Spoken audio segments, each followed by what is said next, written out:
Всем привет! Сегодня мы будем шить одеяло с рамкой и кружевом. Что касается размеров, я буду шить одеялко 90 на 90 сантиметров, но конкретных размеров нету. Все зависит от того, какое вы хотите одеялко. Кто-то хочет, допустим, чтобы центр был побольше, рамочка была совсем маленькая. Либо наоборот, кому-то нравится, чтобы рамка была пошире. Как вам нравится, такие размеры и делайте. Я приведу размеры, которые я буду шить для этого одеялка. Центральный квадрат у меня будет размером 60 на 60 сантиметров, плюс по сантиметру на припуске. То есть получается 62 на 62 сантиметра. Полоски для рамки у меня шириной 18 сантиметров. И длину я взяла почти метр. Если будет что-то лишнее, то я обрежу потом. Внутри я буду делать защипы, чтобы была одеялка красивее. Защипы также могут быть любые. Можно делать, допустим, стандартные защипы, квадратики. Можно сделать только вот здесь вот по 4 сторонам. То есть неважно, можно вообще без защипов делать, либо внутри сделать панельку. Вот этот квадратик я возьму 65 на 65 сантиметров, можно даже 66 на 66. Лишнее потом срежу. Кружево можно взять также любое. Я взяла кружево Blue Marine. Оно шириной должно быть 13 сантиметров. Да, 13 сантиметров. И останется еще небольшое расстояние, чтобы видно было хлопок. Можно сделать так, чтобы кружево полностью было до самого конца. Итак, я уже детали подготовила. И после того, как мы вырезали детали, это пока можно отложить рамочку нашу, нам нужно сделать защипы. Как их делать, я уже показывала. Я оставлю дополнительно в описании видео наборчик с защипами, и я шила еще одеяло с защипами и кружевом. Я оставлю на них ссылки, может, если непонятно будет в этом видео кому-то. Мы лицом вверх складываем наш квадратик вот так вот по диагонали.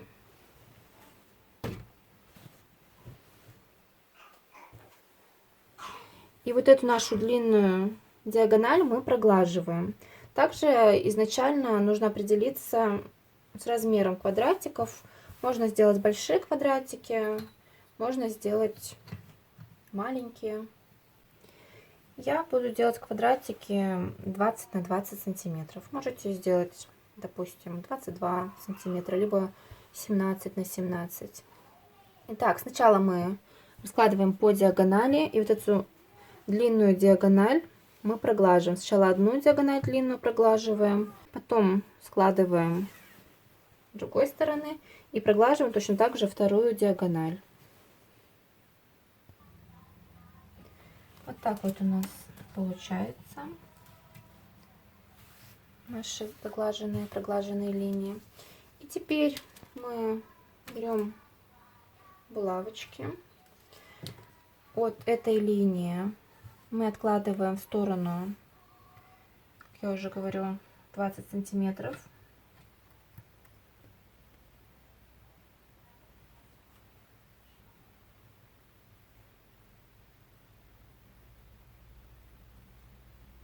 Так вот закалываем булавочкой. То есть так вот откладываем и в одну, и во вторую сторону по всей длине диагонали.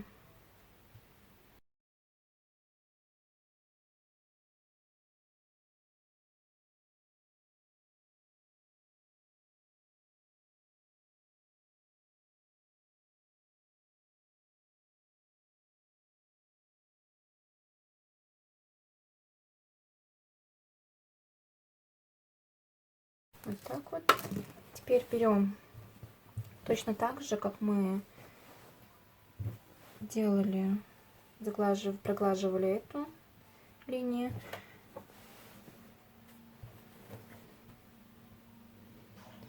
Складываем так, чтобы здесь у нас образовалась линия. Так вот, чтобы мы когда прогладили. И диагональ у нас должна совпадать. Вот она у нас идет и идет дальше.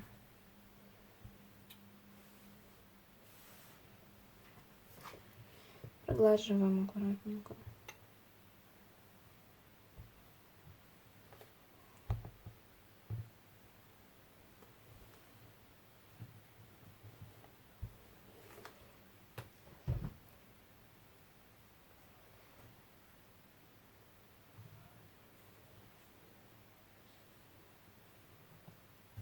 То же самое с этой стороны. Совмещаем нашу диагональ.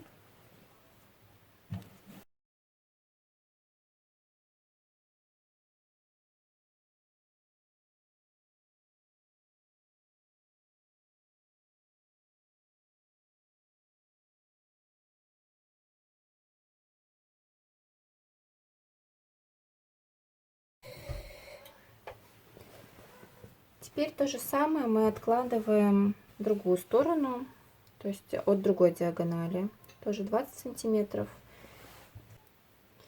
Здесь то же самое, то есть по всей диагонали мы от центра откладываем в одну сторону по 20 сантиметров и во вторую сторону по 20 сантиметров. У меня, получается, выйдет по 2 полоски. И то же самое вот по этой диагонали откладываем 20, 20. Вот так вот у нас должно получиться такая разметочка. Еще раз повторюсь, вы можете взять, не обязательно делать защипы, можно не делать их, можно сделать, например, здесь 2, здесь 2, ну так вот по уголкам. Тоже будет очень красиво смотреться, вот, например, такие пошире. Далее нам нужно сделать сами эти защипы. Мы складываем вот таким вот образом. Получилось, чтобы наша линия. И аккуратно, буквально пару миллиметров, миллиметра 2, мы прострачиваем аккуратно по краешку. Не спешим, потому что новичкам, кто это не делал, очень сложно делать защипы. Также, как вариант, можно взять исчезающий маркер, расчертить на расстояние там линию и по этой линии прострочить, потом намочить его водой, либо он так исчезает. У меня маркер водный, получается. Прежде чем вы будете рисовать на ткани, обязательно на такой же ткани проверьте маркер, потому что не все маркеры полностью удаляются. Могут оставить следы, либо, если вы его неправильно используете, тоже могут остаться следы. На всякий случай нужно проверить. Например, проверили, начертили, намочили.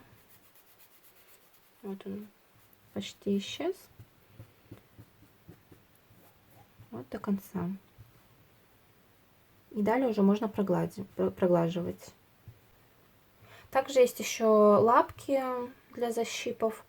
Но мне кажется, если вы шьете единоразово, то есть не часто, то лучше, конечно же, делать самому. Аккуратненько, не спеша, прострачиваем сначала линии, которые идут вот так вот параллельно, а потом уже которые идут перпендикулярно. Чтобы ткань не ездила, можно сколоть булавочками.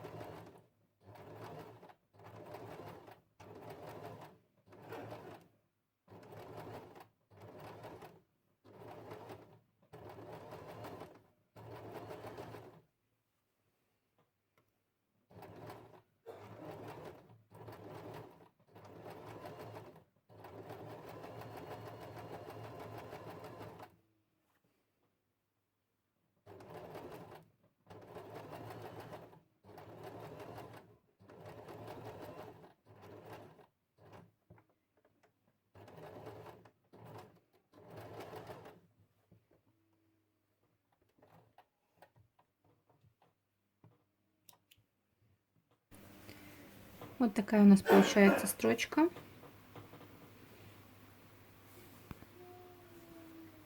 Таким образом мы прострачиваем все наши линии, пока что параллельные, которые вот эти вот.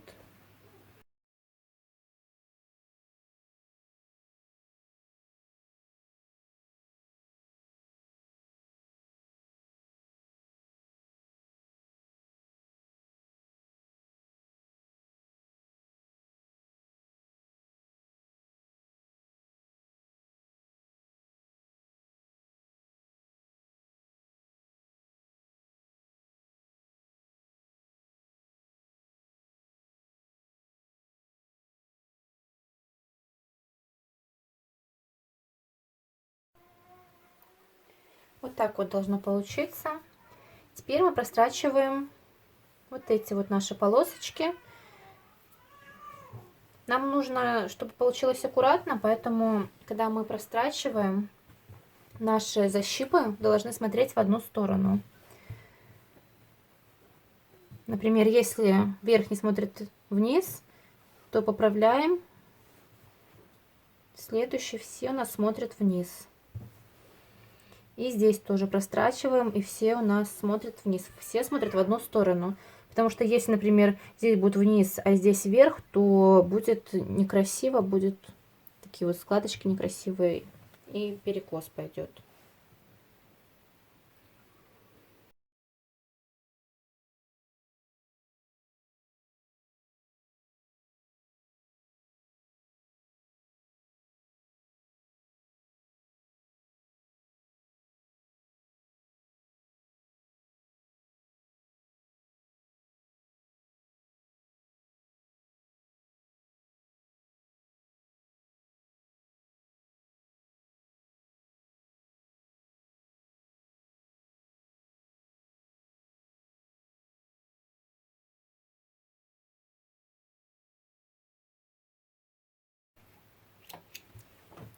Таким же образом мы прострачиваем все наши защипы.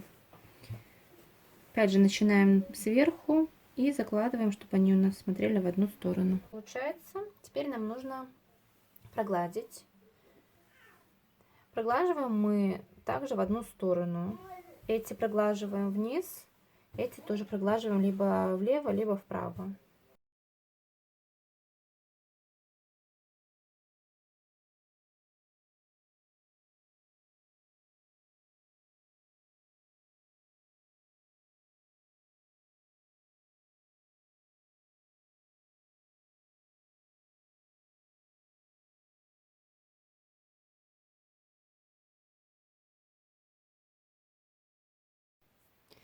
Вот мы прогладили, у нас так должно получиться.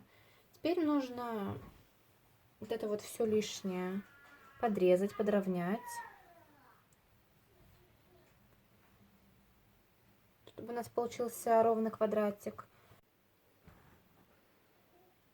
Когда мы подровняли нашу серединку, мы должны на каждой из сторон нашего квадратика отметить середину.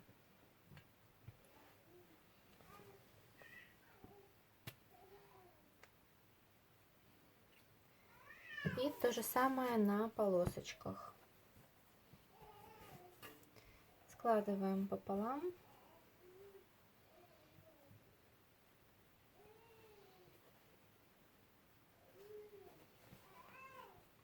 И отмечаем серединку. Так на всех наших 4 сторонах квадрата и на всех 4 полосочках с одной стороны. Теперь, если вы будете шить с кружевом, то нужно сюда приколоть либо пристрочить кружево. Я разложила на полу и посмотрела, совпадает ли рамочка по размеру, чтобы не отрезать лишнее кружево. Прикладываем наше кружево на лицо. Можно, конечно, пристрочить, но все-таки лучше сколоть, потом пристрочить.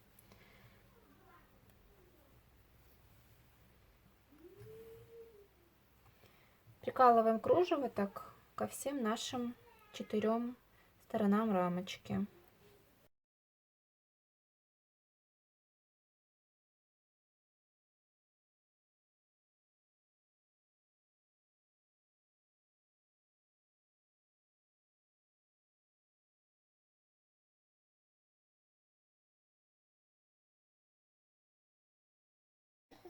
Кружево я дополнительно еще пристрочила по краешку. Можно прямой строчкой прострочить, можно волнистой. Так все 4 полосочки.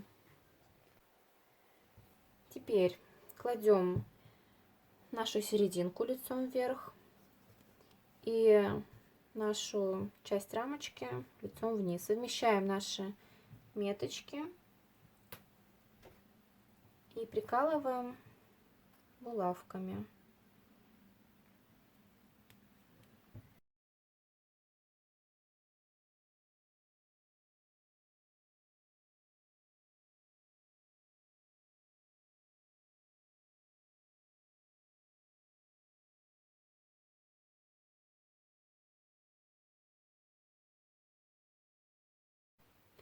Прострачиваем мы не с самого начала вот здесь, а отступаем примерно сантиметр.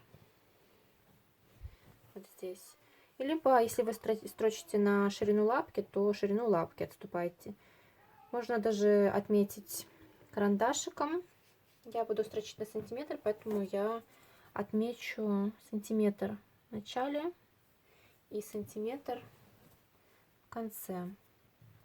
Так мы поступаем со всеми нашими полосками. То есть где-то сантиметр не дострачиваем. И строчим от этой меточки до меточки на ширину сантиметр. Если отмечали ширину лапки, тогда строчим на ширину лапки.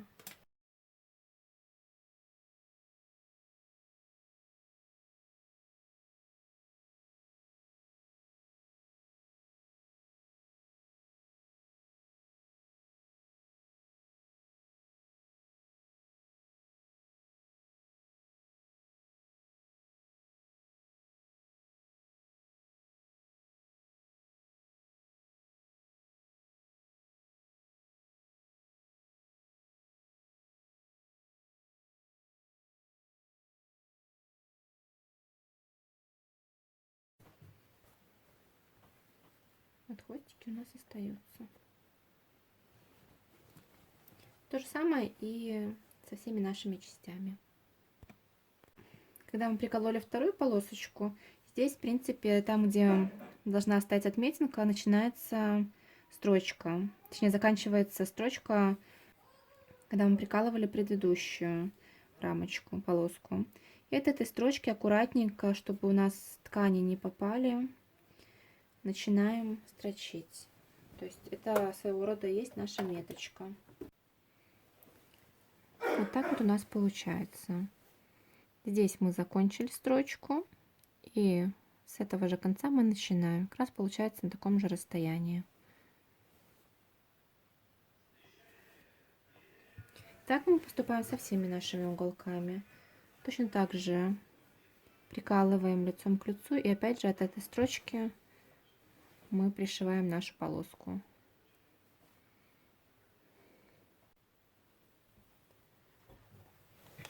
Когда мы пристрочили все наши 4 полосочки, нам нужно заутюжить вот эти наши швы на одну из сторон.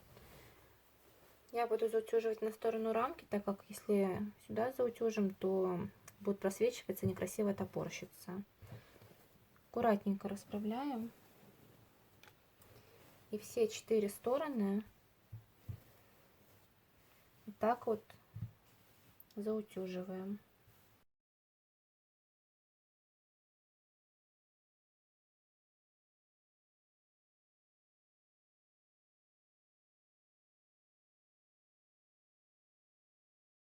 После того, как мы прогладили наши швы, нам нужно подровнять наши уголки.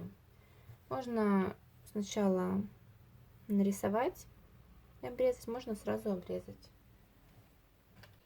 Чтобы было ровнее, я сначала нарисую.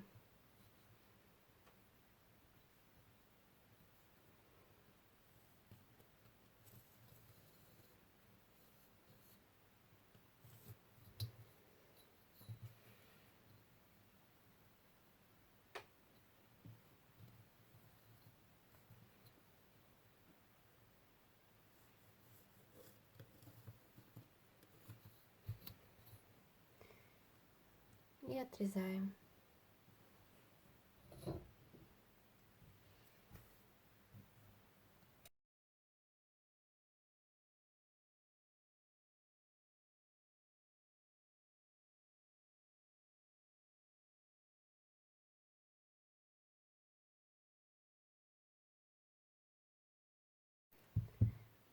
Так поступаем со всеми нашими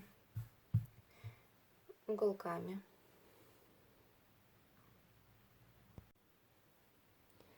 Когда мы подровняли наши уголки, нам нужно заутюжить линию, по которой мы будем прострачивать и формировать наш уголок. Закладываем мы вот таким вот образом.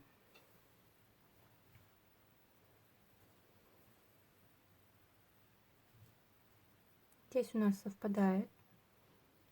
Тут должен получиться у нас прямой уголок.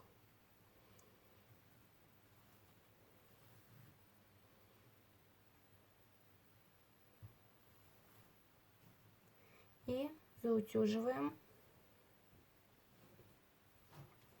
Я буду использовать вот такую тряпочку, чтобы кружево не пропалилось.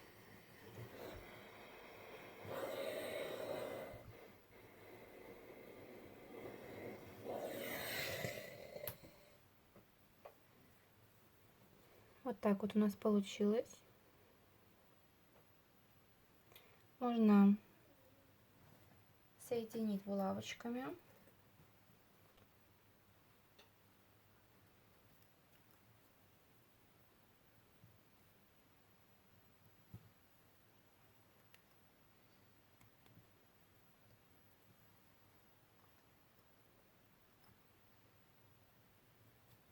Либо можно не заутюживать, а просто так вот заложить аккуратненько, чтобы вот эти два слоя совпадали, и нарисовать линию, по которой будем строчить. Я думаю, заутюжить удобнее. Так мы делаем со всеми нашими 4 уголками. Теперь по этой линии мы прокладываем строчку.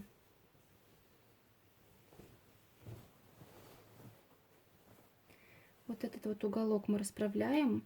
Мы должны начать строчить вот от этого, получается, уголка.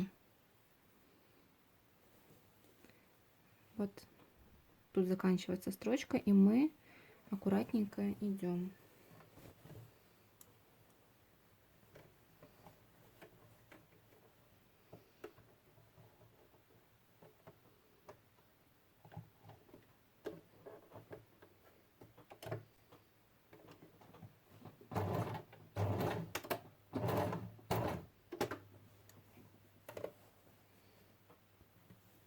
Все расправляем, чтобы у нас ткань лишняя не попала.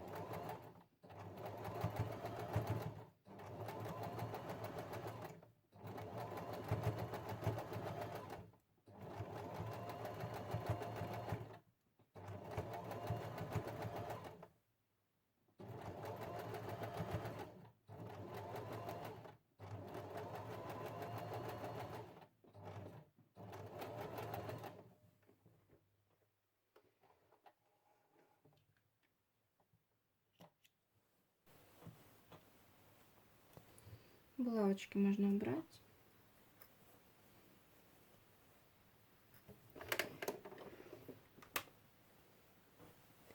Вот так вот у нас получается ровный уголок.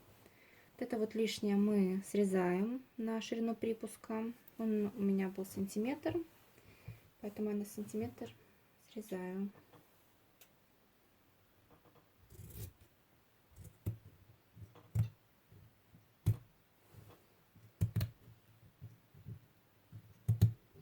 срезаю по одному слою, так как из-за кружева очень тяжело режется.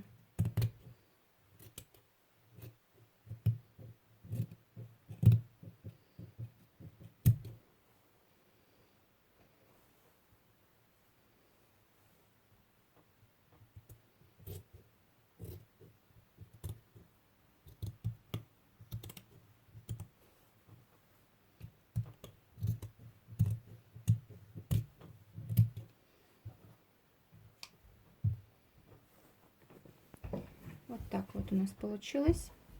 Этот шов нам нужно аккуратненько разутюжить.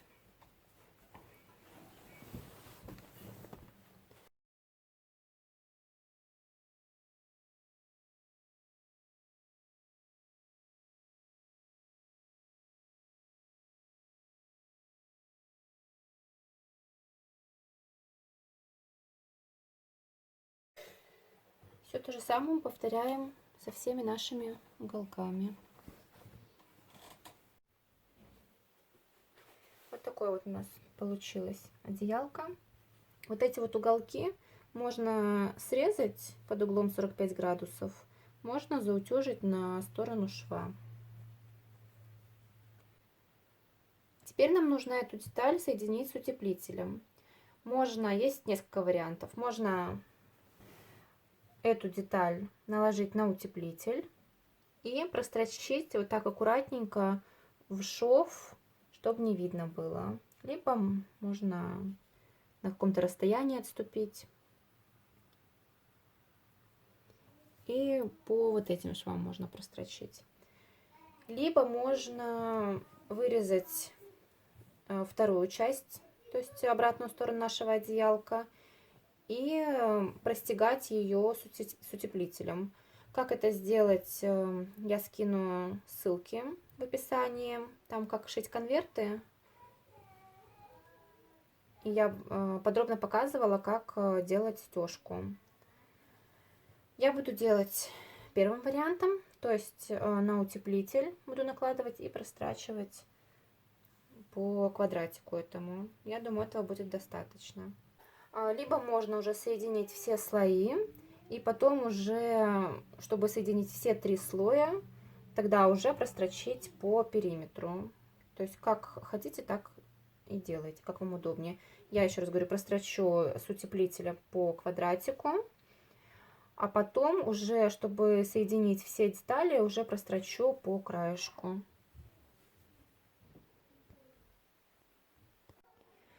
Далее нашу заготовку мы накладываем на утеплитель. Я буду использовать Альпалюкс 150. Он выдерживает до 22 градусов мороза. Вы можете также взять синтепон, но, конечно, если есть возможность, то лучше приобрести качественный утеплитель. Ребенок в нем не будет потеть. Он поддерживает подходящий температурный режим. В нем ни жарко, ни холодно будет вашему малышу. Также можно купить Изософт или Шелтер, любые из этих утеплителей. Накладываем вот таким образом и вырезаем.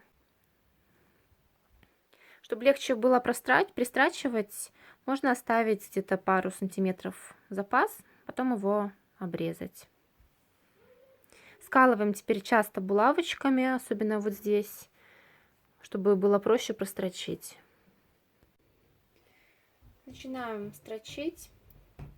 Еще раз повторюсь, можно строчить между вот этих двух швов, можно по кружеву прострочить.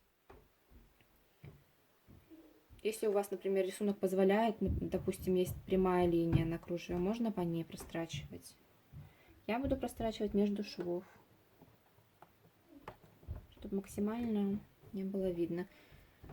Уменьшаем немного натяжение нити. И я увеличиваю длину стежка, обычно где-то на 3.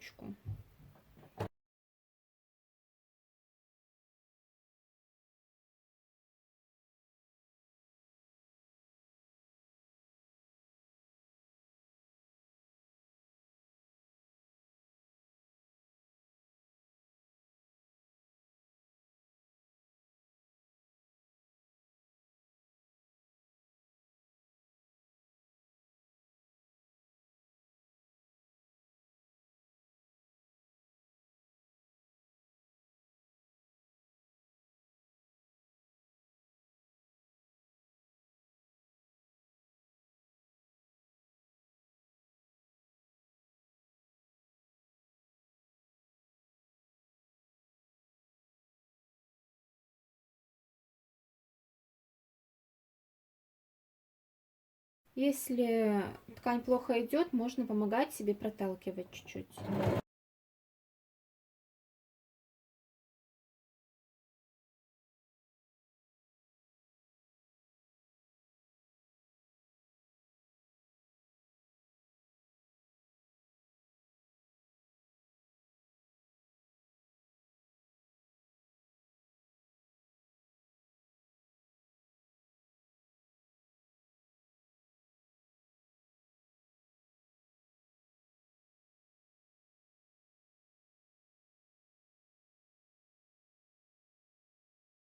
Вот что у нас получилось.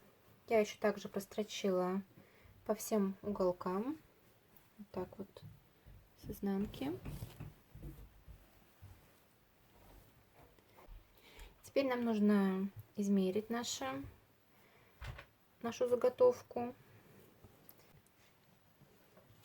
и вырезать обратную нашу сторону.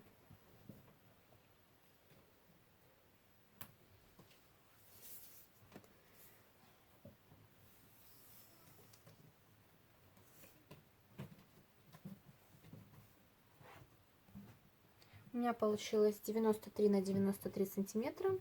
И я такой же квадратик буду вырезать также из сатина. Это я пока не обрезаю, потом обрежу, когда уже застрочим с обратной стороной. После того, как мы вырезали нашу часть, мы накладываем ее лицом к лицу вот таким вот образом. И по всему периметру так вот частенько скалываем булавками.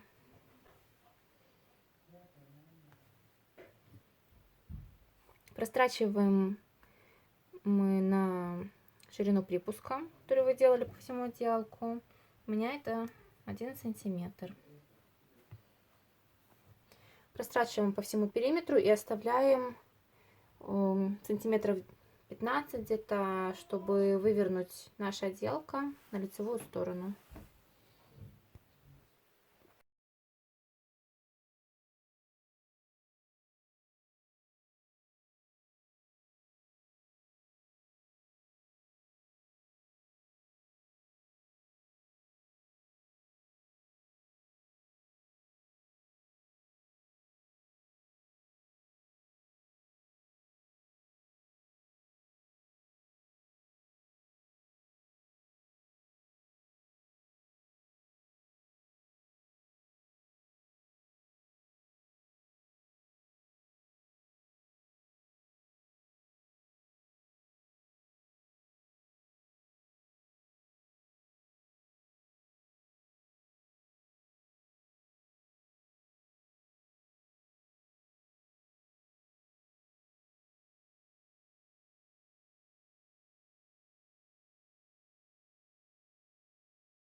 Когда мы прострочили, срезаем все лишнее, лишний синтепон и подрезаем наши уголки под углом 45 градусов, не доходя до строчки, чтобы не повредить ее.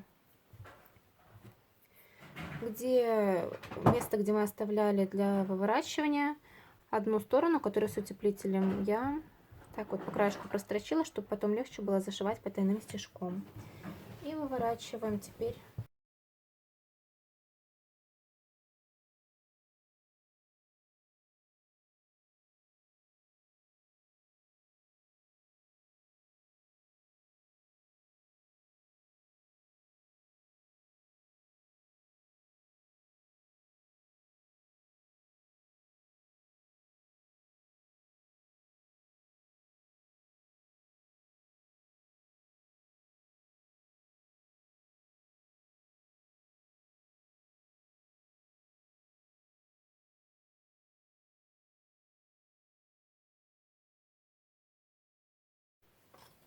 Расправляем уголки, я расправляю палочкой.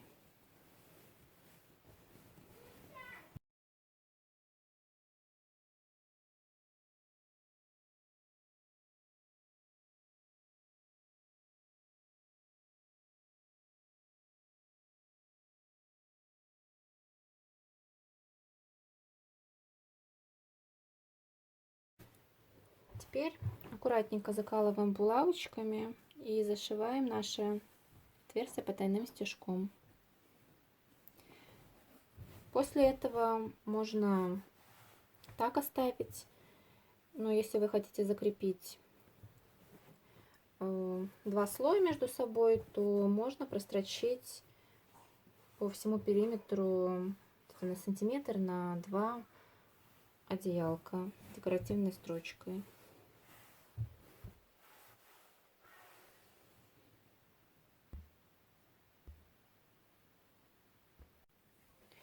После того, как мы зашили отверстие потайным стежком, мы хорошенько отутюживаем, проглаживаем наше одеялко на двоечке без пара, чтобы утеплитель не расплавился внутри. В принципе, на этом одеялко готово. Я решила не прострачивать по краю, так как расстояние маловато. В принципе, если было побольше, то можно было бы на пару сантиметров прострочить. В следующих видео я покажу, как сшить пеленку-уголок с кружевом и бантик для этого конверта. Чтобы не пропустить эти видео, жмите на колокольчик и подписывайтесь, если не подписались на мой канал. До встречи!